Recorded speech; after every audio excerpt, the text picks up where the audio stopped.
Hi Taurus, this is Jav. Welcome pa sa ating channel.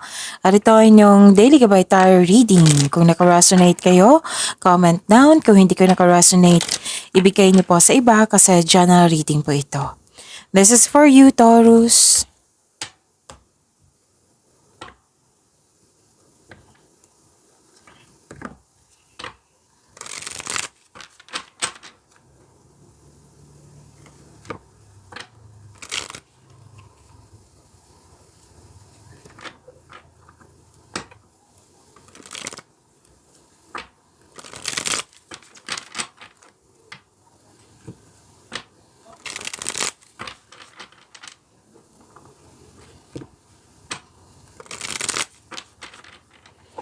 Para po ito sa inyo, Taurus.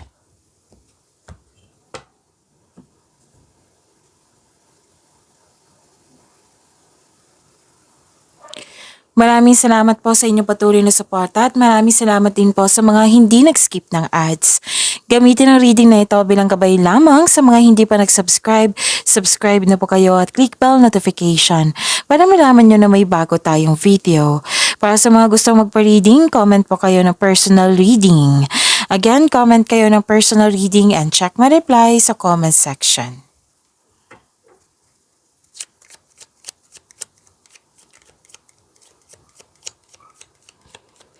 Spirits Guide, mga ganap pa para kay Taurus. I need 3 cards po.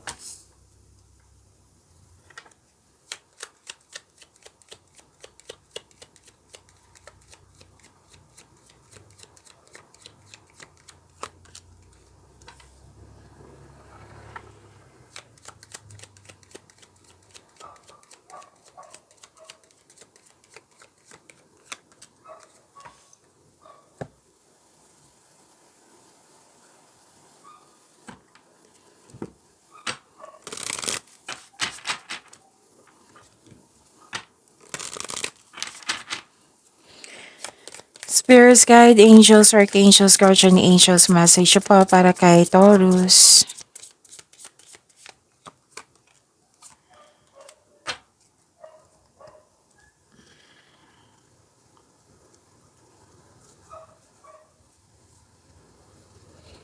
Taurus. Wow, ang ganda naman. This is success. Mahigit pa to sa success. This is victory. Tagumpay. And happiness, nakikita ko dito na may positive outcome. And prepare yourself kasi may biglaang pagbabago po dito. Oo. Pwedeng may inisikaso kayo sa malaking building. Pwedeng may taong mahirap kausap or mataas ang ego. Pwede din na may separation. Maraming case of separation ha. Pwedeng literal. Pwedeng closure to, end of contract. Pwedeng separation of responsibilities. Pwedeng long distance relationship. Pwede din na tumiwalag, umalis. May isolation din ako nakikita dito. Taurus. Oo, gusto niyo mapag-isa, makapag-isip para magpagaling din, magkapagpahinga. Love is blooming. Romance, attraction, affection. Yan yung nakikita ko. Self-care, you love yourself more. Message for you is the inner voice. So let's read. Thank you, angels, for guiding me through my inner voice. And spiritual support. Wow. So let's read. Dear angels, I allow you to support me as I grow to become more spiritually aware.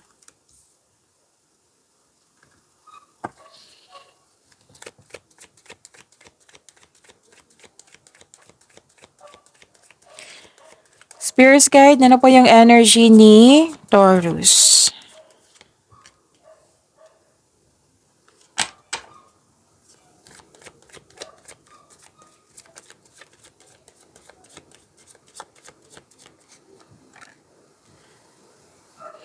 Kung may narinig kayo or may nakita kayong repeating message, like for example, nanood kayo ngayon ng May 14, at May 15 na video reading nyo, Taurus. Tapos may napansin kayo na repeating message.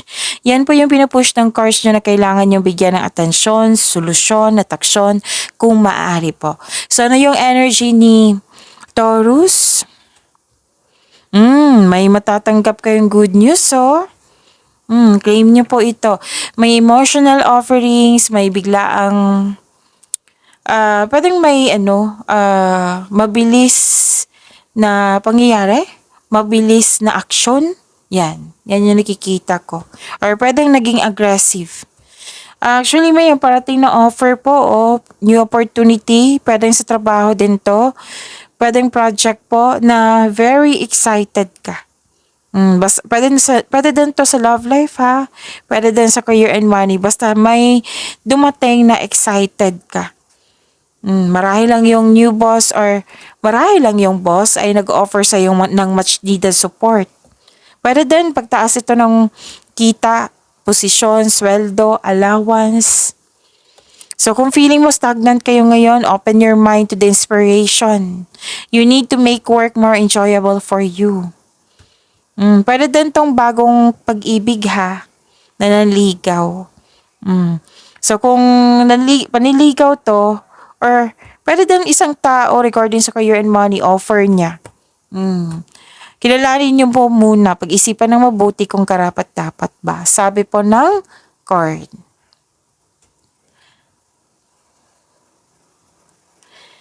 And this is good kasi nakikita ko dito nagpahinga ka. Kaya nga nakikita ko dito isolation eh. Gusto nyo makapag-isa para makapag-isip ng mabuti, makapaghanda o magpagaling. Yan yung nakikita ko. You are taking a rest kasi pagod ka, or stress. So rest to, ha. At may pagsisayasat sa sarili. Parang nagtatayo ka or bumuo ka ng plano. Pwedeng literal na structure na nagtatayo ka or yun, nagkaroon ng stability. Pagbalanse sa inyong emotion, lalo na. Kasi this is very important, yung rest. Kasi ang pagpahinga po ay nakapagbigay ng increased productivity and a healthier mental state.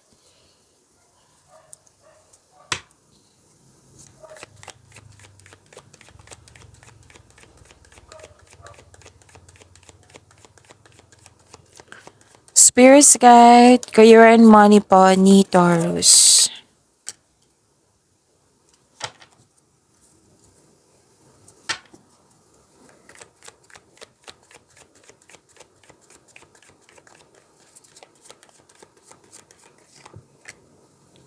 Ay wow, jackpot. Taurus.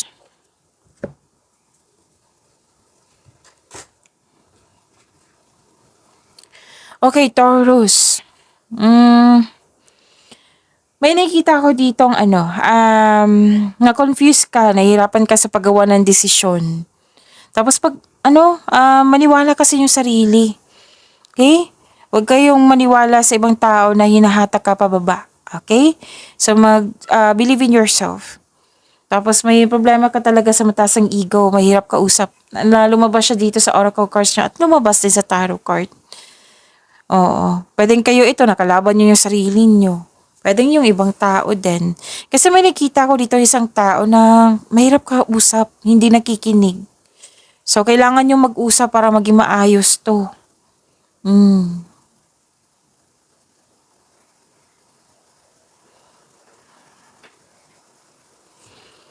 Wow. This is completion of cycle. Nakatadhana to sa iyo. And you are very happy na lumabas din sa oracle cards nyo. This is destiny, this is good luck, this is good karma. Things going your way. Wow. This is a blessings, this is good fortune, this is job opportunity, this is unexpected wealth, this is financial stability. Kung gipit ka ngayon, may pagbabago sa inyong kaperahan, may parating na blessings. Kung jobless ka ngayon, may unexpected job opportunity na darating. Basta may ganun na kung nahihirapan ka ngayon, magiging happy ka ngayon. So may nakita rin akong pera dito na matatanggap nyo. Malaki to, ha? Malaking pera to. Taurus. Whether marami kang clients na makapagbigay sa iyo ng malaking pera or may literal talaga na binigay sa iyo na pera. I think you're expected nyo to. Pwede din malaki ang benta nyo ngayon. Di ba may dumating na project? O, yan. Pwede din. Basta na okay na. O, okay na lahat. Di ba? Ang ganda. Claim nyo po. Taurus.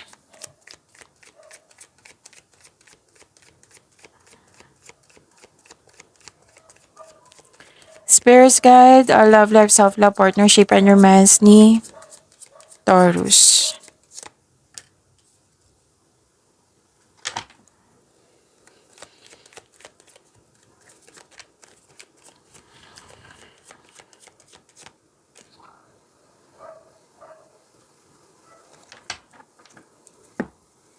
By the way, Taurus, sa mga gustong sa mga gustong makinig o magkumuha ng gabay para sa love reading nyo. May love reading tayo tonight after ni Capricorn. Abangan nyo ha. It might be, what time is it? It might be 9 p.m. to 12 midnight tonight. Okay? So, yun. Ipapost ko po siya dito. Actually, this is our second channel, yung Love Jav. Ipapost ko pa rin siya dito sa Jav Tarot PH. I-click nyo po yung video, tapos sa baba nun, may subscribe button sa Love Jav. Then, i-click nyo kung gusto nyo. Then, i-click nyo po yung bell notification kung gusto nyo ma-notify nang malaman nyo na may bagong video kasi soon, hindi na ako mag-a-announce. Tapos, yun, isipin niyo po yung person nyo ngayon. Whether nandyan siya, crush mo ba ito, maliligaw mo ba ito, or loss of connection sa isang tao. Diba may naano ka dito? Okay. So, loss of connection sa isang tao na, basta may nangyaring connection ha. Hindi yung, kumbaga, nagustuhan mo ngayong araw to, tapos kinuha, yun yung gusto mong makuhang gabay. No, kailangan po may connection talaga. Nag-uusap. Okay, may nangyari. Basta may connection. Connection po. Okay, isipin niyo po siya para makuha ko yung energy niya ngayong gabi. Okay, so see you mamaya, Taurus.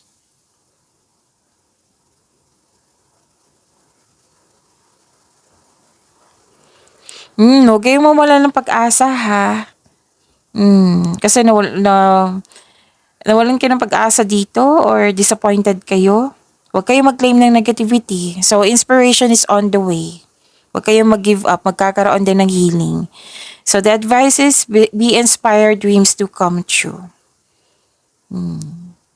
So, kung gusto nyong malaman kung ano yung next action niya, gusto niya sabihin sa'yo, kung kamusta ang feelings niya ngayon, andun sa mamaya sa love reading natin. So, may wino-workout ka dito eh. Wino-workout mo na, para sa mga marelasyon sa buhay mag-asawa, okay, sa mga marelasyon muna, isa sa inyo gusto nang magkaroon ng sariling pamilya. Sa buhay mag-asawa, gustong bang bukod? Gustong magkaroon ng project para mas mag-level up ang inyong pagsasama? Sa mga single po, naging hard worker kayo. Kasi gusto nyo magkaroon ng secure sa inyong future. Pag-imanin nyo po yung blessings sa binigay sa inyo, Taurus. See you po after the Capricorn tonight. And see you tomorrow. Pag-imanin nyo po yung blessings sa binigay sa inyo. Maraming salamat po.